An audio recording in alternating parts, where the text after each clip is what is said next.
Terima kasih kami ucapkan kepada Ketua YAPTA yang telah menyampaikan sambutan dan arahan. Untuk spesial untuk Ketua YAPTA, kami juga ada pantun. Bunga selasih, burung murai, beli pisang di penjara. Terima kasih Bang Dae atas kata sambutan dan arahan.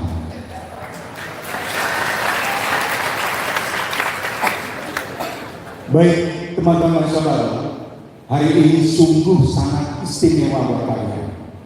Karena di tengah-tengah kesibukan Abah Anies, beliau masih menyempatkan diri untuk hadir, untuk memberikan arahan dan sambutan serta motivasi kepada kita semua. Untuk itu mari kita sambut dengan gembira orasinya oleh Bapak Haji Anies Baswedan PSC. Kepada Bapak Anies, kami silakan.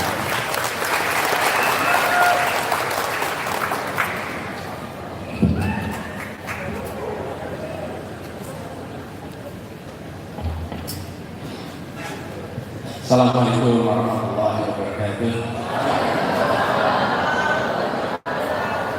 Alhamdulillah, syukurillah, wa haula wa la quwwata illa billah. Allahumma shalli ala sayyidina Muhammad wa ala alihi wa sahbihi ajma'in. Raditu billahi rabba wa bil islami dinan wa bi Muhammadin nabiyyan wa rasulah. Rabbi zidni ilman warzuqni fahma. Amin. Amma ba'du. Yang kita hormati, yang kita semua banggakan, yang kita teladani, Ketua Yayasan Perguruan Tinggi Asatiyah, Profesor Dr. Haji Dailami Firdaus. Tepuk tangan untuk beliau yang tadi sudah memberikan arahan luar biasa beserta seluruh jajaran pimpinan Yayasan Perguruan Tinggi Asatiyah, Ketua Pembina Kak Nur Fitriya Pahana, juga para pengurus yayasan, Ibu Kak Azharili Kamalia, juga Kak Syifa Fauzia, dan Mas Rila yang saya hormati, serta yang saya hormati seorang cendekia yang tidak pernah berhenti jadi pembelajar dan terus menebarkan ilmunya, terus menjadi penggerak Rektor Universitas Islam Asatiyah, Profesor Dr. Masudi Ahmad, SHMM, seluruh jajaran rektorat, dekanat, para dosen, sivitas akademika, dan yang saya banggakan, para mahasiswa baru Universitas Islam Asatiyah. Alhamdulillah, saya bersyukur sekali bisa ikut menjadi saksi adik-adik semua masuk menjadi mahasiswa. Yang mahasiswa baru acungkan tangan coba. Mahasiswa baru semua nih. Tepuk tangan buat Anda semua di sini. Sudah pernah kuliah belum? Belum, namanya juga mahasiswa baru ya. Mahasiswa otomatis belum. Kalau boleh usul yang di sini boleh turun nggak biar teman-teman di belakang nggak ketutupan? Ya, nggak apa-apa, ambil tapi duduk dikit, agak membungkuk sedikit sehingga yang di belakang bisa leluasa. Nah, namanya kesetaraan memandang. Iya, karena saya juga pengen lihat langsung kan, ini adik-adik semua. Adik-adik semua, saya dapat tugas nih dari Bang Firdaus Dailami bicara tentang mahasiswa di kuliah perdana. Ini tugas yang besar sekali. Kenapa? Karena menjadi mahasiswa baru itu cuma sekali. Habis ini Anda udah bukan baru lagi. Seumur hidup ya cuma sekarang. Kebaruan itu hanya hari ini. Bulan depan Anda nggak bisa bilang baru lagi, ya sekarang ini. Karena itu semua yang sifatnya baru Anda harus manfaatkan betul. Manfaatkan untuk bersiap ke depan. Pertama, Anda disebut sebagai mahasiswa baru. Adik-adik, pegang catatan nggak sekarang? Pegang. Nyatetnya pakai apa nih? Pakai kertas atau pakai digital? Boleh kertas, boleh digital. Oke. Tapi ada yang bilang gini, Prof, kami nggak nyatet Pak, kami merekam. Ini abad 21 beneran ini, yang direkam. Nah adik-adik semua yang sekarang jadi mahasiswa baru, adik-adik di berbagai tempat di dunia, kalau masuk kuliah, namanya itu bukan mahasiswa, tapi siswa. Hanya di Indonesia, Anda dapat gelar maha atas kesiswaan Anda. Ya, boleh nggak anak SD dipanggil mahasiswa? SMP? SMA? Kuliah?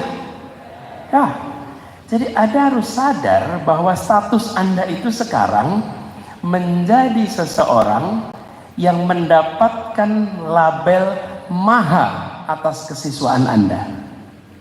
Ini periode yang merupakan periode emas di dalam perjalanan pembelajaran Anda.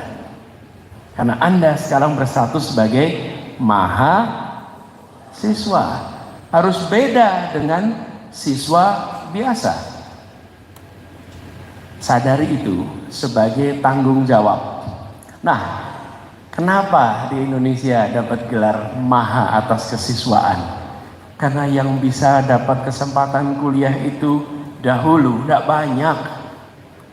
Saat Republik ini merdeka, yang berstatus mahasiswa tidak lebih dari 200 orang. Sedikit sekali yang berstatus mahasiswa. Di masa itu yang bisa baca tulis tidak lebih dari 5% penduduk Indonesia. 95% tidak bisa baca tulis. Diajak perang bisa, diajak bergerilya bisa, berani lawan penjajah berani, kasih selembar kertas suruh tulis nama tidak bisa, nggak bisa. Jadi bayangkan mahasiswa itu jumlah yang kecil yang elit. Nah, karena itu mereka mendapat gelar maha atas kesiswaannya. Dan anak-anak muda yang menjadi mahasiswa adalah anak-anak muda yang bukan hanya memikirkan dirinya, tapi juga memikirkan bangsanya dan masa depan bangsanya. Karena itu, mahasiswa Indonesia, baik yang berada di Indonesia maupun yang berada di luar Indonesia, dikenal sebagai pembelajar pejuang.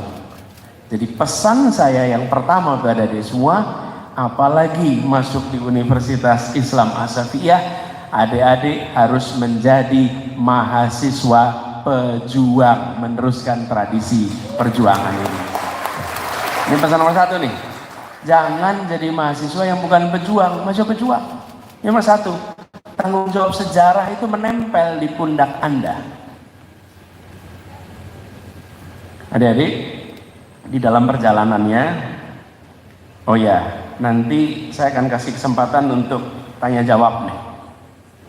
Jadi bersiap-siap yang mau tanya, boleh nanti acungkan tangan. Oke? Boleh dipikirkan pertanyaannya mulai sekarang. Kan kuliah kan? Kalau kuliah boleh tanya dong, ya kan? Nah, adik-adik semua, tanggung jawab sejarah ini perjalanannya panjang. Dari mulai awal abad 20 di Jakarta sini ada pergerakan Budi Utomo, mahasiswa yang kuliah di Stovia. Di Surabaya kuliahnya di Nias. Mereka adalah mahasiswa kedokteran yang tidak memikirkan hanya menjadi dokter, tapi menjadi dokter yang pejuang. Adik-adik tahu rumah sakit terbesar di Jakarta namanya apa? Rumah Sakit Cipto Mangun Kusumo. Ini Rumah Sakit Cipto Mangun Kusumo itu diberi nama seorang dokter yang pejuang sejak masih mahasiswa. Dan tipe pejuang mahasiswa ini apa? Dia belajar, tentu rajin, apalagi pada masa itu belajar lebih sulit, bahannya terbatas, tapi dia memikirkan nasib bangsanya. Dan ketika kemudian lulus menjadi sarjana, dia tidak hanya mengejar kepentingan dirinya dan keluarganya, tapi dia berjuang untuk masyarakatnya. Satu ketika di Malang sana ada wabah penyakit pes. Waktu itu masih ada wabah pes. Tidak ada orang berani masuk. Banyak dokter dan perawat tidak berani ke sana. Dan salah satu orang yang berani di sana menuntaskan wabah pes namanya Dr. Cipto. Dia tuntaskan pes di sana di saat orang tidak mau datang ke sana karena takut ketularan dan fatal kalau ketularan. Dia memilih untuk berada di sana. Dan ketika semua dikerjakan sampai di ujung, dia mendapatkan bintang dari Ratu Juliana di Belanda. Dan apa yang dikatakan? Saya kembalikan bintang ini karena saya bekerja untuk nasib bangsa saya, bukan untuk penghargaan dari penjajah saya. Dia bilang, saya tidak mau terima penghargaan dari yang menjajah bangsa saya. Titik. Itu mengirimkan pesan yang luar biasa. Wih, Anda baca itu sejarah. Jadi pesan saya yang kedua, adik-adik, pelajari kisah pejuang-pejuang kita yang berlatar belakang terdidik mahasiswa. Karena itu pesan buat Anda. Ada salah seorang dokter. Dokter ini dokter pertama Betawi, namanya Abdurrahman Saleh. Oke, Abdurrahman Saleh. Ini orang Betawi pertama jadi dokter nih. Abdurrahman Saleh ini sekarang namanya jadi nama bandar udara di Malang. Kenapa? Karena beliau seorang terdidik sama-sama sekolah Stovia, tetapi orang yang sangat pembelajar. Resminya dokter, tapi ahli mesin, ahli aeronautika, sampai dia ngurusin pesawat pun bisa. Dan dia ikut membereskan pesawat-pesawat awal pada masa perjuangan dulu. Walaupun resminya dokter, tapi dia berjuang juga untuk kemerdekaan Indonesia. Waktu saya bertugas di Jakarta, itu jadi kami namakan rumah sakit terapung pertama, namanya Rumah Sakit Abdurrahman Saleh. Memberi penghargaan pada orang Betawi pertama yang menjadi dokter.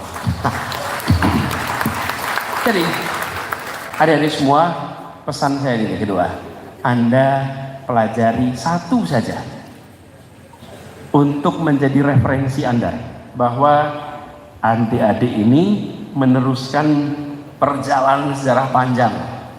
Nah, lalu bagaimana ke depan? Dari masuk kuliah, saya mau tanya nih di sini. Rencana kuliah berapa tahun? Berapa tahun? Pakai tangan dah, gini, 3 atau 5. Coba saya mau lihat, acungkan tangan semua. 5, 4, 3. Rata-rata 4 tahun. Nggak ada yang mau 3 tahun. Oh itu 3 tahun. Tinggal 3 Anda sih ya. Sekarang pertanyaan kedua. Anda rencana lulus dengan IP berapa? Namanya juga rencana ya. Rencana bebas-bebas saja ya. Ada mikrofon? Ada ya. Coba saya mau dengar salah satu, acungkan tangan. Berapa rencana IP Anda dan kenapa? Yuk, acungkan tangan. Siapa yang mau jawab? Tuh, kasih mikrofonnya ke sana. Yusuf ke sana. Anda berdiri, yang acungkan tangan berdiri. Low. Sebutkan namanya.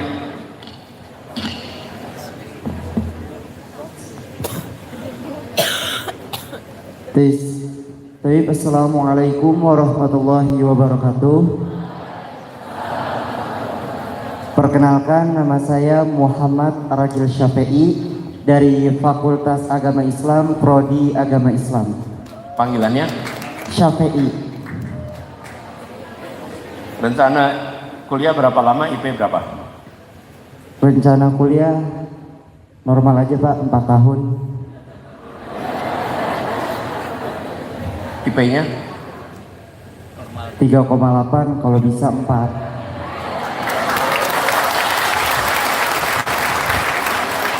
Ya, oke. Makasih. Sama-sama. Syafi'i.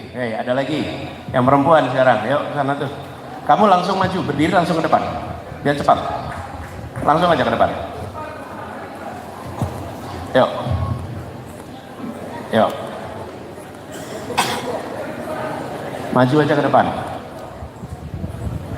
Namanya siapa? Langsung aja nama. Nama saya Rosa Fitri, Panggilan? Caca, Oke. dari Fakultas Ilmu Kesehatan Prodi S1 Keperawatan.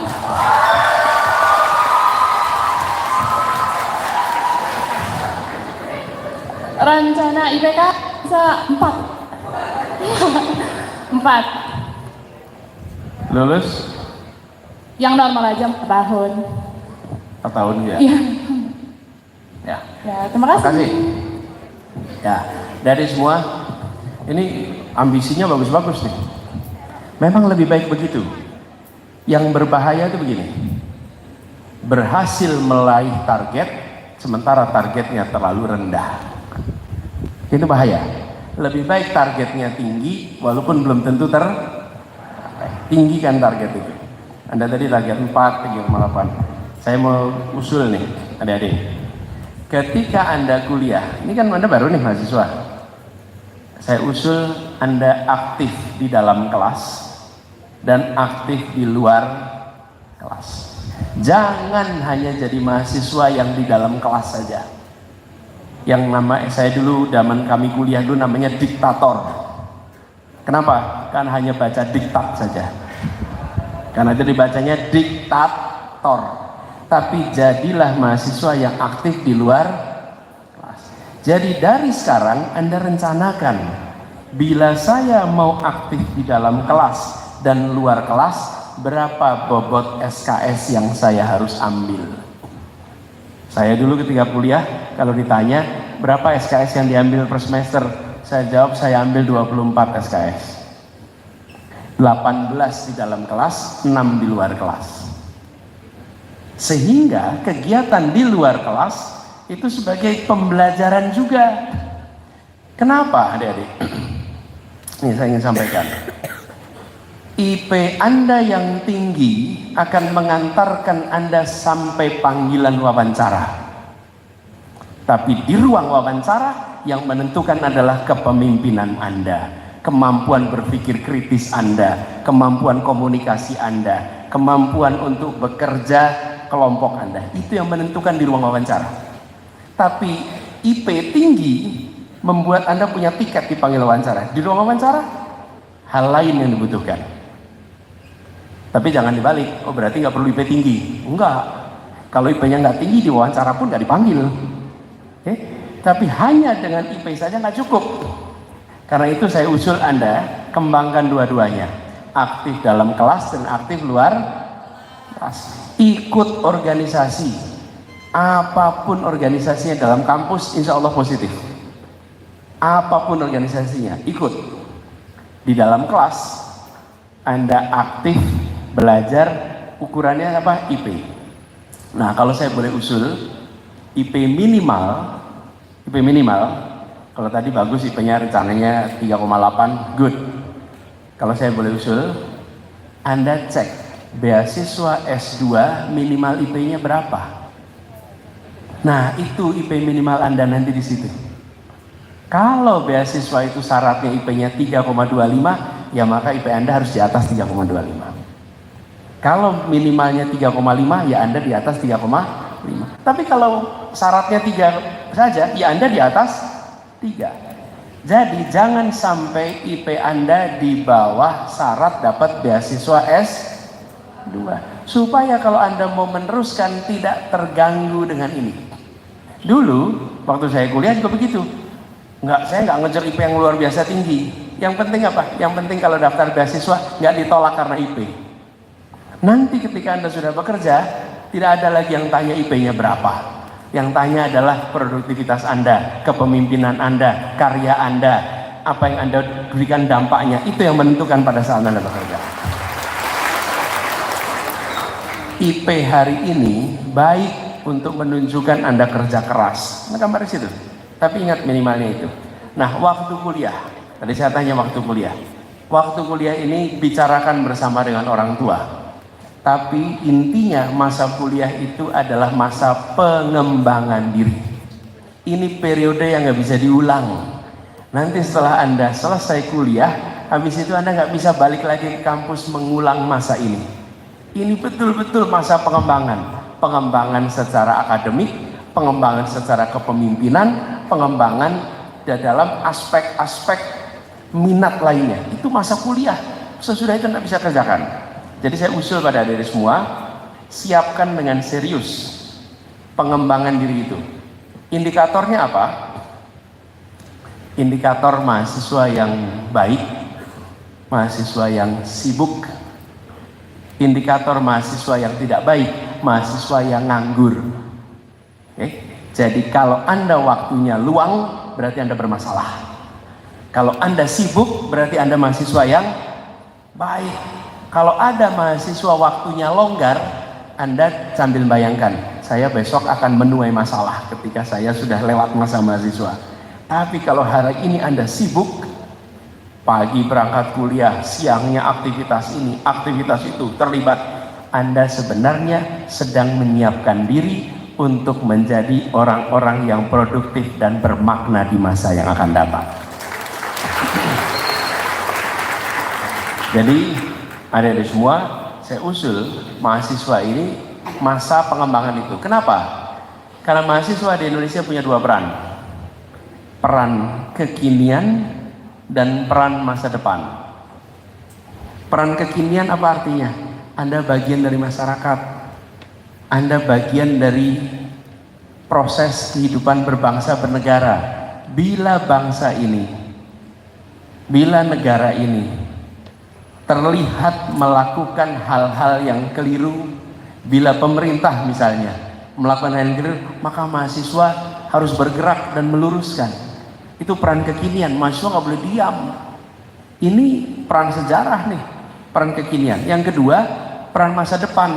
Anda dengan usia yang belia, maka Anda punya peran yang akan dimainkan di masa depan. Disitulah kenapa kompetensi menjadi penting, kepemimpinan menjadi penting, pengembangan diri menjadi penting untuk Anda perankan di masa depan. Nah, dua ini Anda harus tumbuhkan selama Anda kuliah di sini. Jadi di perguruan tinggi ini adalah kesempatan di Universitas Islam Asy-Syafi'iyah. Anda harus aktif, Anda harus kembangkan diri. Nah, saya meneruskan yang disampaikan oleh Prof. Mas Duki tadi tentang kemampuan yang harus dimiliki. Kalau basicnya sudah dibahas banyak, pondasinya adalah iman, Islam, akhlak, itu pondasinya tuh. Udah dibahas itu dipelajari dari mulai kecil. Sekarang ketika Anda kuliah, saya ingin tambahkan yang tadi disampaikan Prof. Mas Duki, 4K. Kemampuan berpikir kritis, kemampuan berpikir kreatif, kemampuan untuk bisa berkomunikasi, dan kemampuan untuk bisa kolaborasi. Ini 4 nih, kritis, kreatif, komunikatif, kolaboratif. Ini 4 ini disebut sebagai keterampilan abad 21. Adik-adik semua di sini tumbuhkan 4 ini. Serius tumbuhkan, apalagi yang kemampuan berpikir kritis. Benar-benar tumbuh kritis. Kalau di dalam kelas mendengarkan dosen bicara sambil mengkritisi, apa yang saya bisa tanyakan dengan kritis pada dosen saya.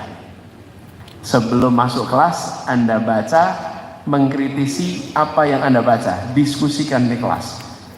Sehingga kemampuan berpikir kritis itu akan selalu terasah dan tumbuh. Insya Allah nanti adik-adik, kalau punya kemampuan berpikir kritis itu, Anda akan bisa berperan jauh lebih besar daripada sebaya Anda semua. Yang kedua, kemampuan untuk kreatif. Kreatif itu mampu berpikir yang baru, mampu melihat dari sudut pandang yang berbeda. Kemampuan ini dimulai dengan pertanyaan-pertanyaan dasar yang tidak biasa ditanyakan. Kalau adik-adik terbiasa bertanya dan pertanyaan yang mendasar, insya Allah Anda akan muncul kreativitas. Misalnya nih,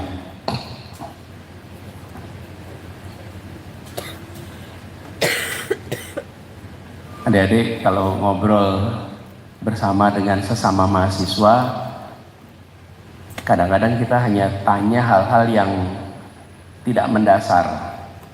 Mengapa, pertanyaan nih, mengapa Universitas Islam Asafiyah menuliskan seperti tulis di sini, tempat berpadunya ilmu dan agama? Kenapa ya? Banyak dari mahasiswa baru masuk aja dan terima ini. Anda tanya kenapa ya? Lalu bertanya kepada dosen, bertanya kepada sama mahasiswa, lalu Anda akan nanti terpancing untuk satu kritis, dua kreatif. Bertanya hal-hal yang sudah tidak dipertanyakan. Saya pernah berikan analogi ekstrim. Kalau lagi ngobrol sama orang nibis, seperjalanan misalnya tuh teman sebangku, tanya, mas, kenapa jarinya kok 5 ya? Gitu. Terus yang ditanya pasti merasa, ini belum sembuh nih. Masa jari 5 ditanyain?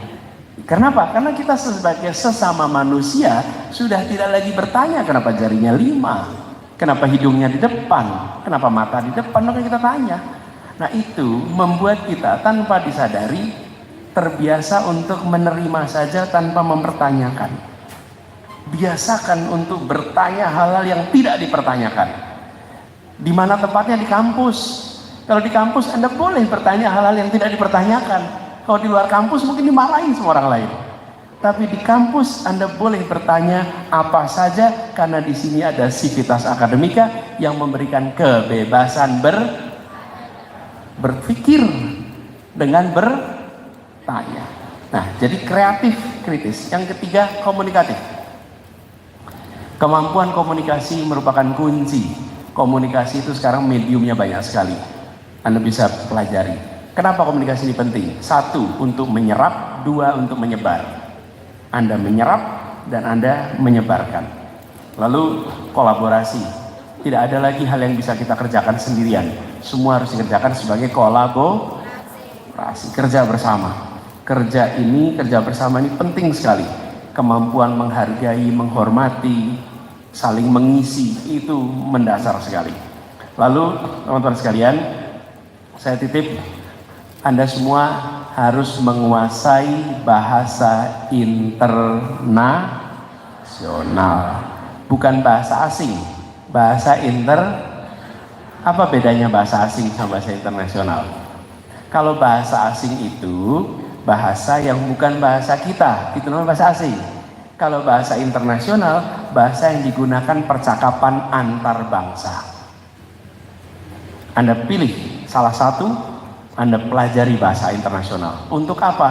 Karena Anda hidup di 2021, di mana Anda harus tersambungkan dengan dunia. Lalu pesan terakhir, adik-adik, semua di sini saya pesan Anda bikin riwayat hidup. Pernah bikin riwayat hidup? Coba acungkan tangan yang pernah bikin riwayat hidup. Yang tinggi. Oke. Anda bikin riwayat hidup. Saya usul Anda bikin, Pak Rektor, ini saya titip Pak Rektor, kalau boleh tugas Pak Rektor. Tugas mahasiswa baru membuat CV, membuat riwayat hidup. Tuliskan tahunnya di CV Anda 2044. Bukan tahun ini. 2044. Anda bayangkan Anda berada di tahun 2044. Oke? Lalu tuliskan di situ alamat rumah Anda. Tuliskan di situ apa yang Anda kerjakan. Misalnya, saya seorang ahli tafsir yang menguasai 4 bahasa, menghasilkan 8 buku, dan mengajar di 9 universitas, publikasi jurnal sekian puluh. Tulis tuh. Tahunnya bukan tahun ini, tahun 2044. Jadi saya usul Anda nulis CV, tapi CV-nya bukan CV sekarang. Seakan-akan Anda menuliskan mimpi Anda 20 tahun yang akan datang. Nggak usah dipublish CV-nya. Simpan, tapi jadikan itu pegangan. Dengan cara begitu, Anda akan menuliskan rencana masa depan. Nanti kalau Anda nulis CV, Anda tulis tuh 2024 sampai 2028 mahasiswa Universitas Islam Asafiyah. Tahun 28, tahun 32 apa? Tahun 32, 36 apa? 36, 40 apa? 44 tahun apa? Mendadak Anda menyusun rencana masa depan dan pikirkan kemampuan yang Anda miliki, kemampuan A, B, C, karena CV menceritakan itu semua, betul tidak? Jadi adik-adik, ini tugas, kalau boleh setiap anak membuat satu halaman, dan ini tugas kuliah perdana di Universitas Islam Asabiyah. Jadi, Anda kumpulin tuh CV-nya, ya. Sekarang kalau ada yang mau tanya, boleh, silakan. Mana? Yuk, langsung. Dek, langsung. Nama dan pertanyaannya.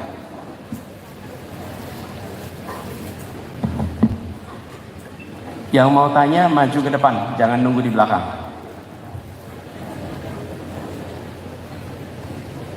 Jangan takut, Anda berdiri. Dek, yang pegang mikrofon maju ke depan, Dek. Yang mau tanya berdiri di belakangnya.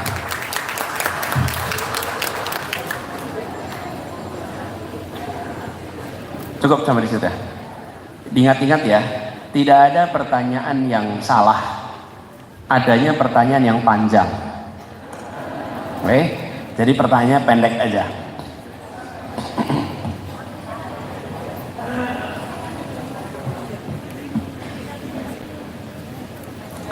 Dari sini ada nggak nih?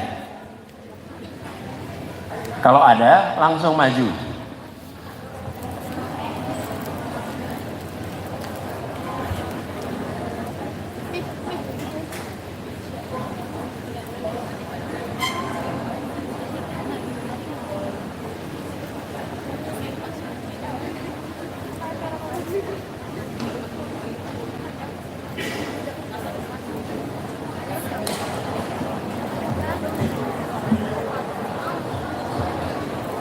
Terus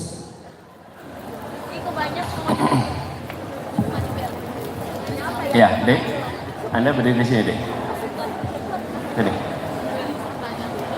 Ya, sini lagi. Ya, oke. Assalamualaikum warahmatullahi wabarakatuh. Saya dari sekolah Madinah Panggilan Putih. dari Fakultas Agama Islam Prodi Komunikasinya Langsung.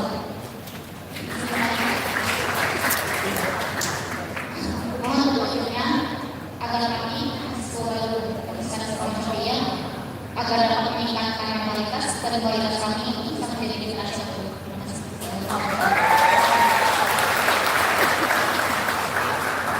Makasih Putih. Putih, berdiri di sini ya, jangan duduk belakang. Oke, berikutnya yang pakai kacamata, nomor 3. Ya. Benar. Sabar ya. Assalamualaikum warahmatullahi wabarakatuh. Izin perkenalan, nama saya Tulwani. Siapa? Fawaz Tulwani Pawas. dari Fakultas Agama Islam Prodi Pendidikan Agama Islam. Oke.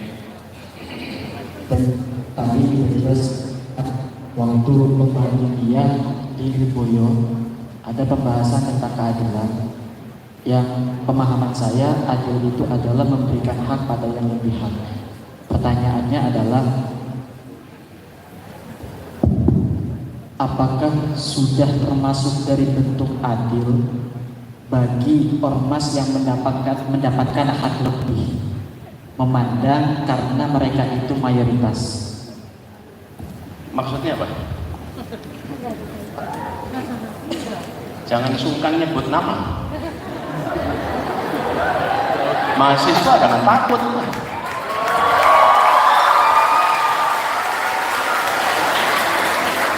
Pemahaman kami yang selaku muslim itu adalah al-islamu yakni wala yu'la alaih. Islam itu adalah agama yang tinggi dan tidak ada yang lebih tinggi darinya. Maka dari itu memberikan indikasi kepada kita, muslim itu harus bisa menguasai dalam semua sektor, terutama dalam sektor ekonomi. Makanya ada salah satu ormas muslim, mungkin dia itu karena mayoritas, diberikan hak lebih yakni tambang, supaya bisa bersaing dengan tokoh-tokoh Cina di sana.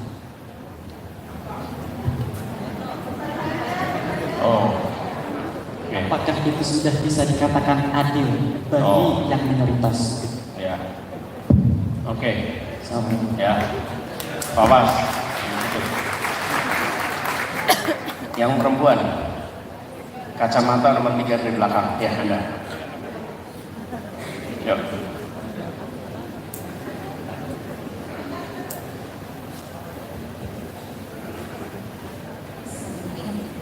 Assalamualaikum warahmatullahi wabarakatuh. Salam. Perkenalkan Pak, nama saya Rizka Dia Fabriani dari Fakultas Kesehatan. Panggilannya Rizka. Saya lanjutan dari S1 Keperawatan. Rizka. Ya, Rizka. Ya, betul. Bapak punten, saya kan melihat biografi Bapak ya. Terdapat ada beberapa gerakan-gerakan, salah satunya ada gerakan kelas inspirasi kalau nggak salah.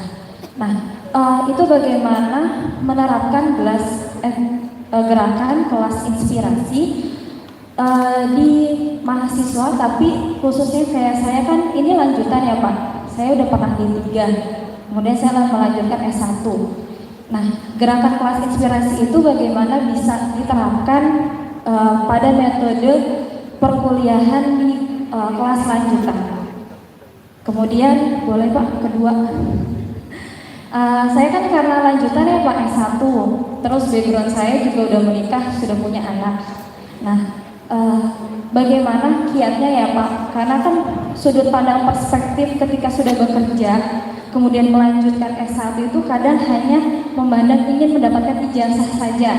Nah, bagaimana kita mengubah mindset itu supaya kita kuliah lanjutan ini bukan hanya mengejar ijazah, tetapi mendapatkan ilmu-ilmunya itu secara ikhlas gitu loh Pak. Jadi bukan hanya mengejar gelar, tapi mendapatkan ilmu seperti Bapak kan sudah sampai lanjut S2, S3.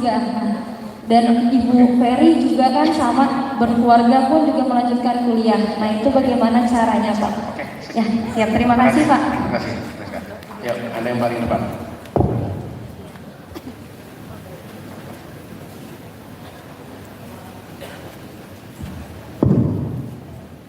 Assalamualaikum warahmatullahi wabarakatuh.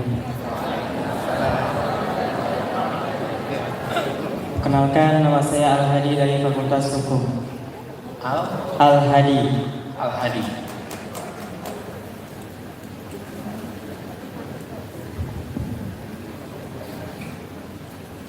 Kami tiap mahasiswa itu, kata Bapak, harus berpikir secara kritis.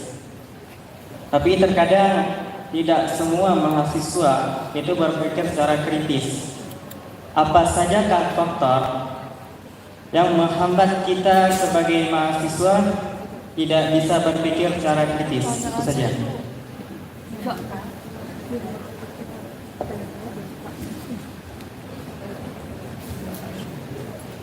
Oke, dah. Ya, Pak. Ya, makasih. Duduk. Nah sekalian, adik-adik semua, ini yang di sini, Anda dapat kesempatan untuk bertanya pada sesi berikutnya. Mudah-mudahan nanti saya datang lagi ke sini, Anda bisa tanya. Tapi Anda sekarang boleh sama-sama ke sini. Berkumpul di sini semua. Kumpul semua di sini. Enggak apa? Kumpul semua di sini. Ya. Ini contoh yang namanya niat itu udah dicatat. Oke? Saya jawab dulu, karena kendala waktu tidak mungkin semuanya. Dari semuanya, ini ada pertanyaan berikut ini. Saya ingin sampaikan pertama, kalau Anda maju di sebuah forum, tujuan menyebutkan nama itu bukan mengatakan, tapi membuat orang yang mendengar tahu nama Anda. Oke, ingat-ingat. Ya, Anda akan ketemu seminar diskusi. Ketika Anda menyebut nama saya Anies Baswedan. Oke, kesebut nggak? Kesebut. Orang yang dengerin tahu nggak? Enggak. Jadi nggak usah sebut nama saya Anies Baswedan. Nama saya Anies, supaya yang mendengarkan tahu dan seluruh audiens tahu. Itu pelajaran nomor 1. Ingat-ingat. Karena tujuan Anda bukan sekedar mengungkapkan nama, tapi buat Anda yang dikenal. Oke? Ingat-ingat ya. Karena kesempatan kuliah networking, Anda akan ketemu dengan pembicara. Ini Prof. Firdaus Dailami ini networknya banyak sekali. Prof Mas Duki banyak sekali, nanti banyak yang diundang ke sini. Sayang kalau Anda tidak tersambung dengan mereka. Pesan kedua, kalau boleh punya kartu nama. Pak, ini udah era digital. Iya betul, ini memang era digital. Tapi tolong Anda punya kartu nama. Nih kartu nama kayak gini nih. Walaupun era digital, nanti di belakang kartu namanya Anda tulis QR code-nya. Apa fungsi kartu nama ini? Anda ini kuliahnya di Jakarta, di Universitas Islam Asy-Syafi'iyah, yang jaringannya luas, akan banyak orang datang. Fungsi kartu ini bukan untuk Anda dikenal, tapi nih, saya misalnya datang ke sini, Pak Anies, kenalkan saya Fawas, ini kartu nama saya. Ketika saya terima kartu nama Fawas, maka saya harus memberikan kartu nama saya kepada Fawas. Itu etikanya networking begitu. Tapi kalau Fawas ketemu saya, Pak Anies, boleh nggak minta kartu nama? Ah, ini berarti pemula networkingnya. Minta kartu nama, itu pemula. Kalau networking yang advance nggak minta, tapi memberi. Karena itu Anda berikan kartu nama. Pak, ini kartu nama saya, otomatis saya akan beri kartu. Habis itu Anda lihat ada nomornya nggak? Kalau nggak ada tanya, Pak Anies boleh nggak saya dapat nomor kontak Bapak? Terus habis itu disapa. Sapa, kirim WA, kirim SMS, tapi jangan dikirimin tiap hari. Habis itu diblok Anda kalau kirim tiap hari. Ngeganggu. Cukup Anda tersambungkan. Sebulan sekali bersapa, 3 bulan sekali bersapa. Itu namanya networking. Anda ada di Jakarta, rugi nggak dapat itu semua. Ini masa kuliah nggak bisa diulang loh. Ya, jadi pesen nih, buat ada yang tanya nih. Oke, Anda sebutkan nama, bukan sekedar mengungkapkan. Makanya saya selalu ulang tadi. Ulang nama panggilannya apa? Itulah nama yang akan diingat oleh si pembicara. Coba, dari sekian ratus ada 10 anak ke depan. Dari 10 anak ada 5 dapat kesempatan bicara. Memang rugi kalau Anda nggak diingat namanya oleh pembicara. Betul tidak? Nah, sekarang baru saya jawab pertanyaannya. Soal mentalitas, sekali bagaimana menjaga mentalitas? Selalu mencoba berani. Ini yang adik-adik lakukan, yang berani maju ke depan, anak-anak yang punya mentalitas ekstra. Nih. Itu sebabnya saya minta pada berdiri di sini, adik-adik lihat nih wajah-wajahnya nih. Ini wajah-wajah tipe-tipe pemimpin masa depan. Oke? Ini yang pada berani maju ke depan. Tadi saya kasih perintah, yang mau tanya maju ke depan. Itu perlu keberanian deh. Saya di kursi duduk, bangun nggak ya? Maju nggak ya? Saya punya pertanyaan, saya kerjakan nggak ya? Itu dilema yang ada di depan kita. Lalu ada 10 orang yang memilih, saya maju, saya ke depan. Udah sampai depan, belum tentu dapat pertanyaan. Random tadi dipilihnya. Tapi itu cara menumbuhkan. Sering-seringlah berani mencoba. Setiap berani mencoba, Anda ada penguatan atas kemampuan mental Anda menghadapi hal-hal baru selama perjalanan kuliah ini. Fawas, tadi tanya soal ormas dan tambang. Saya usul Anda bikin paper soal ini. Jangan dijawab oleh Anies. Anda bikin paper soal ini. Kaji soal ini, plus minusnya apa, manfaat mudaratnya apa, implikasi sosialnya apa, implikasi politiknya apa, sejarahnya seperti apa. Jadikan paper itu sebagai kajian Anda terhadap kebijakan ini. Oke? Karena ini bukan untuk dijawab sekedar pro kon, tapi dijadikan sebagai bahan Anda untuk menulis secara kritis, melakukan riset dengan metode ilmiah yang benar, dan sampai pada kesimpulan. Mudah-mudahan nanti papernya bisa dipublish di salah satu jurnal. Ya. Rizka, Gerakan Kelas Inspirasi. Gerakan Kelas Inspirasi itu adalah sebuah gerakan mengundang profesional yang sudah bekerja untuk kembali ke SD, SMP, SMA, dan menceritakan profesinya supaya jadi inspirasi. Kenapa itu dibutuhkan? Adik-adik semua, mimpi adalah fungsi dari pengetahuan. Fungsi itu artinya begini, yang Anda mimpikan adalah yang Anda ketahui. Kalau Anda tidak ketahui, Anda nggak mungkin memimpikan. Contoh, kalau seorang anak tidak pernah tahu apa itu astronot, maka dia tidak pernah bermimpi jadi astronot. Kenapa? Karena dia nggak tahu astronot. Karena itu kalau pengetahuannya diperluas, maka mimpinya jadi luas. Nah, siapa yang perluas mimpi? Yang perluas mimpi adalah kaum profesional ini. Saya ke kampung-kampung, Bang, di kampung-kampung di Jakarta, saya tanya kalau mau gede pada jadi apa? Hampir semua jawabannya, anak-anak di kampung ini, mereka kepengen jadi orang, misalnya, pengen jadi apa? Pengen jadi polisi, pengen jadi supir taksi, pengen jadi satpol PP. Semua yang disebutkan adalah profesi yang berseragam. Semua yang berseragam. Jadi dia kepengen profesi-profesi berseragam, karena itu yang dia ketahui sebagai profesi. Yang tidak berseragam dia tidak tahu profesinya. Nah, dengan seperti itu wah ini repot nih kalau mereka hanya tahu profesi orang-orang yang berseragam. Datangkan anak-anak yang tidak berseragam menjadi cerita tentang profesinya sehingga wawasannya luas, mimpinya jadi tinggi. Ya.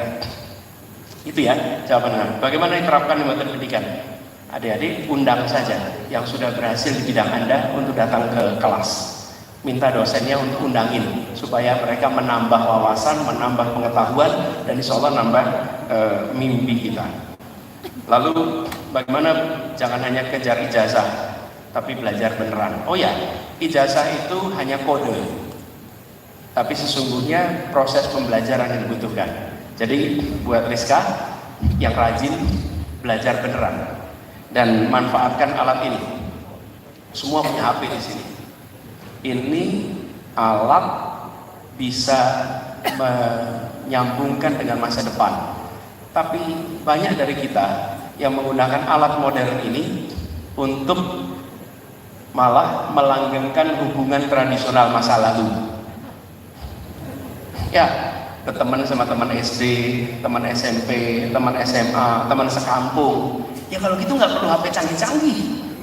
Oke, kalau Anda punya HP ini, Anda harus tersambung dengan misalnya pusat-pusat penelitian terkemuka di bidang Anda, ahli Anda harus berteman dengan mereka. Rugi punya alat begini nggak nyambung, sehingga jaringan Anda itu melampaui batas teritorial geografis. Di situ Anda belajar, dan setiap kali ada karya baru Anda dapat.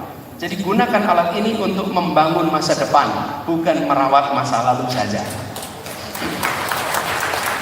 Banyak dari kita yang cuma merawat masa lalu, gitu ya. Kemudian tadi, bagaimana tidak semua mahasiswa berpikir kritis? Ya, bukan hanya mahasiswa, banyak dari kita yang sudah sarjana pun belum berpikir kritis. Jadi bahaya, tingkatkan itu. Usul saya, Anda pergi ke online, cari materi-materi untuk meningkatkan berpikir kritis. Tanyakan metode-metode untuk melakukan berpikir kritis. Adik-adik, saya mau tanya di sini, berapa yang sudah menggunakan AI? Acungkan tangan. Yang belum segera pakai. Kalau dulu kita tanya sama Google, sekarang tanya sama AI. Tanya bagaimana menumbuhkan kemampuan berpikir kritis. Lalu Anda lihat step by step-nya. Ini era abad 21. Ini contoh, dulu saya mengelola program Indonesia Mengajar, Pak. Itu pernah beberapa kali dalam saya sosialisasi, ada peserta yang tanya begini, Pak Anies, apa syarat menjadi pengajar muda? Apa syarat ikut Indonesia Mengajar? Lalu jawaban saya, Anda tidak usah ikut program Indonesia Mengajar. Kenapa? Karena pertanyaan Anda bisa dijawab di Google. Nggak perlu tanya sama saya. Tapi kalau pertanyaan Anda, kenapa harus di bawah usia 25? Kenapa penempatannya di pelosok? Nah itu baru saya jawab. Sama, Anda mampu berpikir kritis, Anda memanfaatkan alat yang ada di depan Anda itu. Ini di depan Anda, ini aplikasinya. Untuk Anda jawab dan tumbuhkan kemampuan berpikir kritis, gitu ya. Oke, teman-teman sekalian, Prof. Helami, saya sudah jawab pertanyaannya, saya tuntaskan sudah pekerjaan saya yang tugaskan di sini. Sekarang yang mahasiswa yang tanya silahkan maju ke depan saya, maju depan saya. Mana bukunya? Nah, saya mau beri buku satu-satu.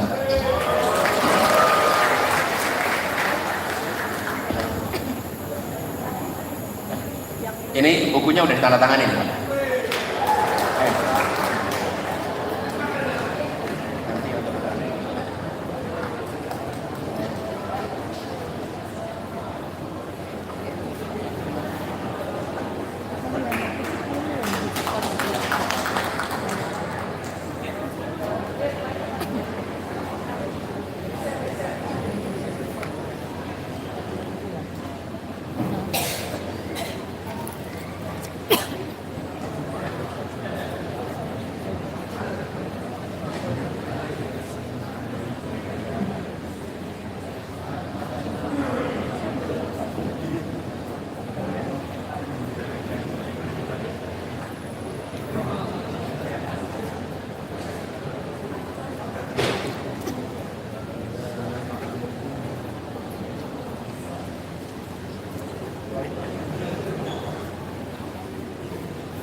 Teman-teman sekalian, pengen nggak dapat buku ini? Pengen nggak? Pengen dapat buku ini? Mau? Tadi, nih. Kalau sebelum saya bicara saya umumkan, yang tanya dapat buku, kira-kira pada tanya semua nggak? Karena mau tanya atau pada dapat buku? Nah, ini pelajaran penting nih. Di dalam hidup, Anda akan selalu ketemu kesempatan. Tapi Anda tidak tahu hikmah apa di balik kesempatan itu. Anda tidak tahu. Saya cuma bilang siapa yang mau tanya, silakan pada tanya. Nggak tahu itu bahwa nanti akan dapat buku.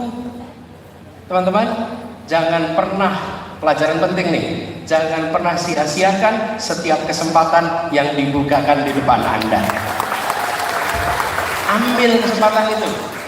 Dapat kesempatan tanya, ambil. Dapat kesempatan ikut organisasi, ambil. Dapat kesempatan ikut dosen, ambil. Dapat kesempatan jadi asisten, ambil. Apapun ambil dulu. Habis itu nanti Anda akan dapat A, B, C, D, E. Nah ini pelajaran. Jadi saya tidak mau menjadikan ini sekedar pembagian buku. Bukan, ini pelajaran nih. Dalam perjalanan hidup Anda akan ketemu dengan situasi seperti ini. Terus menerus. Nah, ber-13 ini adalah orang-orang yang memilih mengambil kesempatan yang disediakan. Oke? Karena itu tadi saya bilang, ini contoh-contoh nih potensi pemimpin masa depan nih. Sekarang yang di belakang, coba tadi saya maju ya. Coba saya ke depan. Nah, nanti kalau ada acara berikutnya, rame-rame Anda maju. Rame-rame Anda ke depan ya.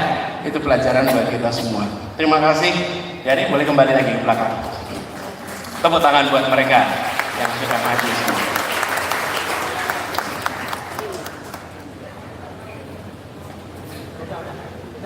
Nah, jadi Pak Rektor, Pak Ketua Yayasan, Ibu Ketua Pembina, dan semua saja yang saya hormati, alhamdulillah tugas sudah saya tunaikan. Mudah-mudahan ini menjadi pembelajaran bagi saya dan kita semua di sini. Satu catatan penting bahwa setiap yang kita jalani kita ambil hikmahnya. Dari setiap pengalaman yang kita ambil, setiap perjalanan kita ambil hikmahnya. Dengan begitu nanti jadi pengalaman yang bermanfaat buat kita semua. Selamat menempuh masa perguruan tinggi. Selamat mengarungi jalan sebagai mahasiswa. Jadilah mahasiswa yang membanggakan. Jadilah mahasiswa yang punya catatan rekam jejak kemahasiswaannya dengan gemilang. Terima kasih. Nasrullah Fathul Qarib. Wa basyiril mu'minin.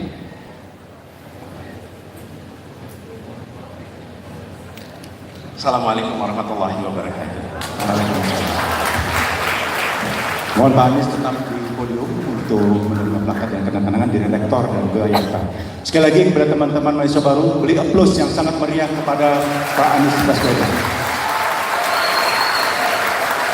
Baik, ada dua plakat dari Pak Rektor dan Ketua Yapta. Kami mohon Pak Anies Baswedan untuk dapat menerima plakat kenang-kenangan ini dari Rektor dan Ketua Yapta. Pertama dari Rektor terlebih dahulu.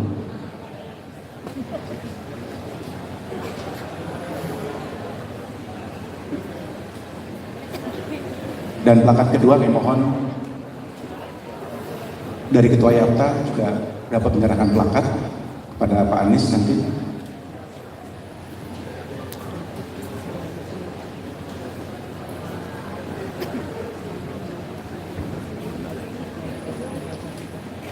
Selanjutnya Ketua Yapta berkenan juga menyerahkan secara khusus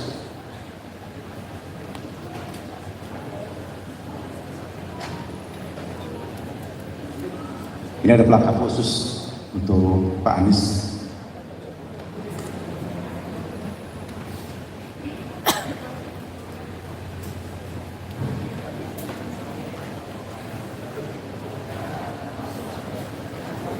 Baik, selanjutnya kita beri aplaus yang meriah kepada yang sudah kita hari ini.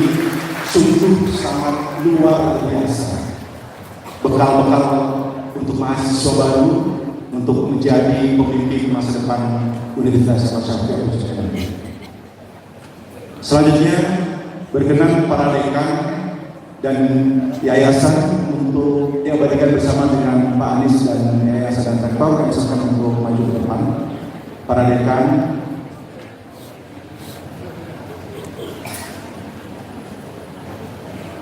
agak bergeser ke kanan, saya kira Pak Dekan, Pak Dekan sebelah kanan akan diisi.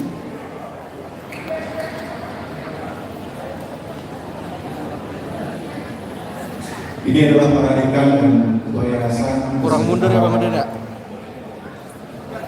Dekan dan Mundur lagi. untuk diabadikan.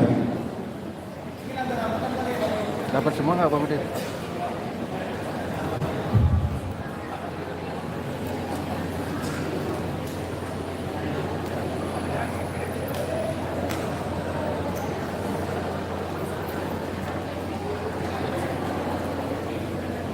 Baik, sekali lagi.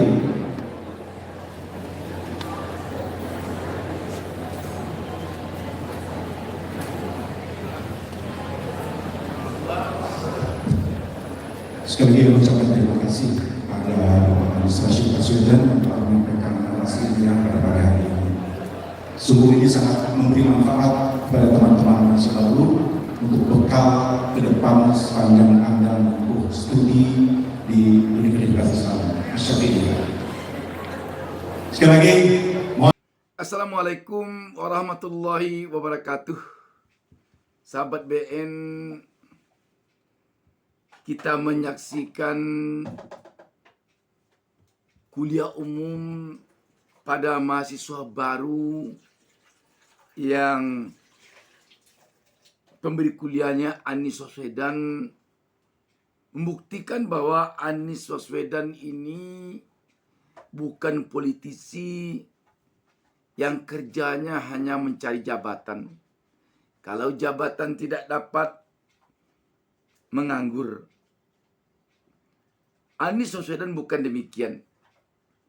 Dia tokoh yang diperlukan kepalanya oleh masyarakat dunia, bukan saja Indonesia. Karena itu sahabat BN, memang harus kita akui, lawan-lawan politik Anies selalu saja ketakutan jika Anies ini sempat bersaing dengan mereka di gelanggang politik. Kenapa demikian? Kepala Anies ini selalu lebih isinya jika dibandingkan dengan kepala-kepala pesaing-pesaing politiknya. Karena itu yang diandalkan oleh pesaing-pesaing politik Anies hanya satu, menyingkirkannya sebelum berkontestasi. Kalau telah berkontestasi, mengalahkannya dengan cara curang. Ke depan, bangsa ini harus mampu mengalahkan orang-orang yang berotak busuk, yang tidak mau bersaing, dan kalau bersaing, tidak mau persaingannya berlangsung dengan fair. Bangsa ini tidak boleh dicemari oleh otak-otak busuk seperti itu. Demikian sahabat BN. Wassalamualaikum warahmatullahi wabarakatuh.